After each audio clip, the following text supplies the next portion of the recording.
Okay, welcome again. मागच्या पिरियडमध्ये आपण न्यूमेरिकल कंट्रोलचा सगळ्यात महत्त्वाचा कंपोनंट पाहिला. That is called program of instruction.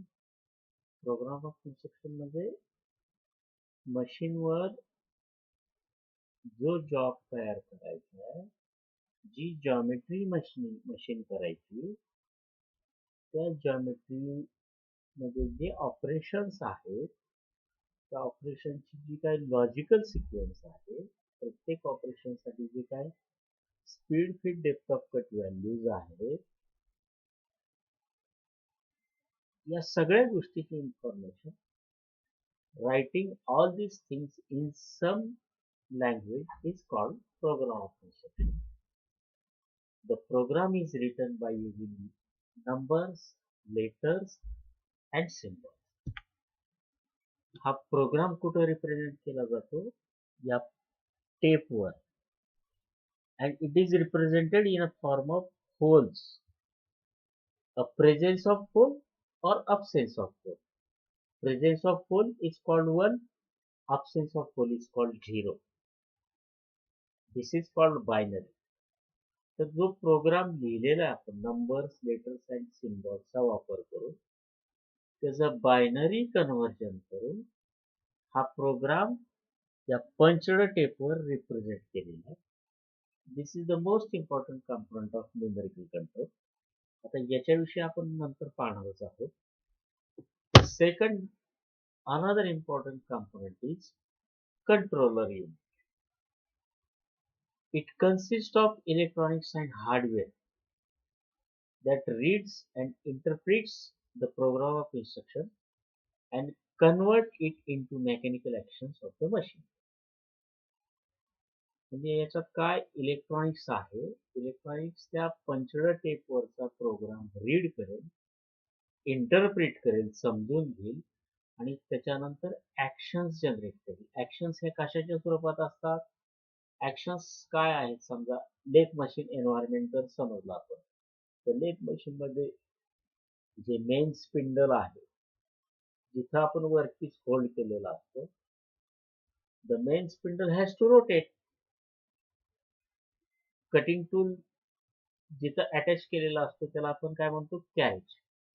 कॅरेजच्या ज्या मुवमेंट्स आहेत, लॉन्जिट्युडल मुवमेंट और क्रॉस मुवमेंट, ह्या ऍक्शन्स आहेत लेथ मशीन. ह्या ऍक्शन्स कधी जनरेट होतात, कधी कधी मिळतात ऍक्शन्स? ह्या त्या प्रत्येक ड्राईव्हच्या ज्या मोटर्स आहेत, त्या मोटर्स रोटेट झाल्या तर ऍक्शन्स जनरेट होतात. म्हणजे स्पिंडलची मोटर रोटेट झाली की स्पिंडल रोटेट, लॉन्जिट्युडनल ट्रॅव्हलची मोटर रोटेट झाली की लॉन्जिट्युडनल ट्रॅव्हल, क्रॉस ट्रॅव्हलची मोटर रोटेट झाली की cross travel. Cutting tool hold करणारं जे आहे त्याची मोटर रोटेट झाली की कटिंग टूल रोटेट होऊन दुसरा cutting tool. These are the action. तर ह्या मोटर्स रोटेट कधी करायच्या, किती वेळ करायच्या, किती आरपीएम न करायचे, it is decided by, it is टॉट टू द कंट्रोलर. म्हणजे कंट्रोलरला हे आपण प्रोग्राम मध्ये लिहिलेलं आहे, आता ही मोटर चालू कर, आता ही मोटर चालू कर, एवढ्या आरपीएम नको, इतका वेळ कर. या सगळ्या गोष्टी आपण प्रोग्राम मध्ये लिहिलेल्या आहेत. प्रोग्राम कसा तयार केलेला आहे? टेपवर पंचड होलच्या फॉर्म मध्ये. तर तो प्रोग्राम रीड करण्यासाठी काय लागतं? See, it is everything electronics. Program read करण्यासाठी तो टेप रीडर लागतो. Tape reader is another important device, electronic device. आता रीड केलेला प्रोग्राम डाटा बफर मध्ये पहिले प्रोग्राम स्टोअर होतो, त्याचं इंटरप्रिटेशन पण होतं. त्या प्रोग्राम म्हणजे ठराविक number of rows of punched hole read केल्यानंतर त्याचा अर्थ काय, त्याचा अर्थ या डाटा बफर मध्ये इंटरप्रिट केला जातो आणि नंतर सिग्नल आउटपुट चॅनल म्हणून आहे. सिग्नल आउटपुट चॅनल मधून वेगवेगळ्या मोटर्सला सिग्नल दिले जातात. आता हे वेगवेगळ्या मोटर्सनी सिग्नल दिल्यानंतर तो लॉन्जिट्युडनल ट्रॅव्हल, लेथ मशीनचा कॅरेज जे आहे, लॉन्जिट्युडनली किती ट्रॅव्हल झालेलं आहे. प्रोग्राम मध्ये किती 100 मिलीमीटर असेल तर 100 मिलीमीटरच ट्रॅव्हल झालेलं आहे का हे पाहण्यासाठी फीडबॅक चॅनल आहे. आणि या सगळ्या गोष्टीची सिक्वेन्स कंट्रोल करणारं सिक्वेन्स कंट्रोलर आहे. हे सगळे इलेक्ट्रॉनिक्स आहेत. हे सगळे डिव्हाइसेस आपल्याला वन बाय वन पाहायचे. जास्त इलेक्ट्रॉनिक्स मध्ये जायचं नाही. मी थोडक्यात सांगितलं. Program is represented on a tape. It is read by tape reader. It is interpreted by data buffer. Signals are generated by signal output channel. Feedback is collected by feedback channel. आणि याच्यात जी काही sequence आहे it is control by sequence control. म्हणजे कुठलीही motor कधी 4 motor आहेत. 4 motor मधल्या सिक्वेन्सनं कुठली मोटर रोटेट करायची it is control by sequence control. याच्यानंतर इम्पॉर्टंट डिव्हाइस आहे machine tool itself. You can see for this machine tool. Actually CNC lathe machine कशी दिसते ही एक साधारणतः सीएनसी लेथ मशीन अशी दिसते. जशी लेथ मशीन आपल्या वर्कशॉपची आहे तशीच आहे. फक्त हे प्रोडक्शन ही पण प्रोडक्शन सीएनसी लेथ आहे. हे हा आहे चक. इथे वरतीच होल्ड करतो.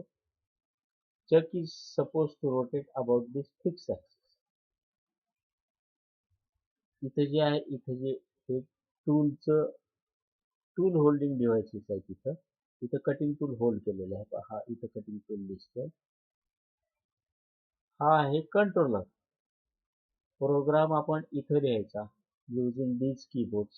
सगळे कंट्रोल्स प्रोग्राम लिहायचे, एडिट करायचे, प्रोग्राम रन करायचे, हे सगळे कंट्रोल्स ह्या कंट्रोलर मध्ये आहे. कंट्रोलर म्हणजे काय हा साधा कॉम्प्युटरच आहे.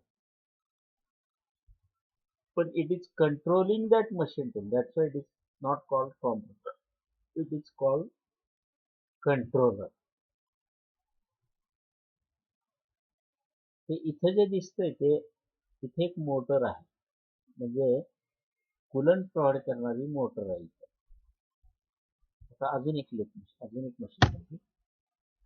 It is called vertical machining centre.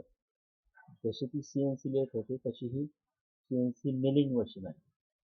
Milling machine hold करणारा मिलिंग मशीनचं स्पिंडल आहे इथं. त्याच्यामध्ये मिलिंगचे कटर्स आपण टाकतो. वरतीच या टेबलवर होल्ड करतो. हा कंट्रोलर आहे. आता बघा हे सीएनसी ह्या व्हर्सटाईल आहे. व्हर्सटाईल म्हणजे काय? एका ह्या मशीनिंग सेंटर याला कधी कधी म्हणायचं. या मशीनिंग सेंटरवर मी मिलिंग करू शकतो, बोरिंग करू शकतो, ड्रिलिंग करू शकतो. मल्टिपल ऑपरेशन जर एका मशीनवर करता येत असतील तर it is called machining centre. आता एवढे सगळे ऑपरेशन करण्यासाठी कटिंग टूलची रिक्वायरमेंट पण ह्यूज असेल. कटिंग टूल्स खूप जास्त प्रमाणात लागत असतील. मग हे एवढे कटिंग टूल्स ते देखील ऑटोमॅटिक चेंज झाले पाहिजे. दिस इज कॉल्ड टूल मॅगझिन. हे मॅगझिन आहे. याच्यामध्ये आपण कटिंग टूल ठेवलेले आहे. आता मला जेव्हा कुठलं कटर पाहिजे तर हे मॅगझिन मध्ये एक टूल चेंजर नावाचं एक डिव्हाइस आहे. हे जे डिव्हाइस आहे ते डिव्हाइस काय करतं, ह्या कटिंग टूलला ग्रॅब करतं, मशीन टूलला लोड करतं किंवा इथला कटिंग टूल काढून ह्या मॅगझिन मध्ये इन्सर्ट करतं. दिस इज ऑल ऑटोमॅटिक. हे सगळं ऑटोमॅटिक आहे. आता कटिंग टूल बदलायचं देखील इन्स्ट्रक्शन आपल्याला प्रोग्राम इन्स्ट्रक्शन मध्ये द्यायचं. आता याचा एक रनिंग व्हिडिओ पण मी शेअर करतो तुम्हाला. ओके, या पिरियड मध्ये एवढंच. बाकी पुढच्या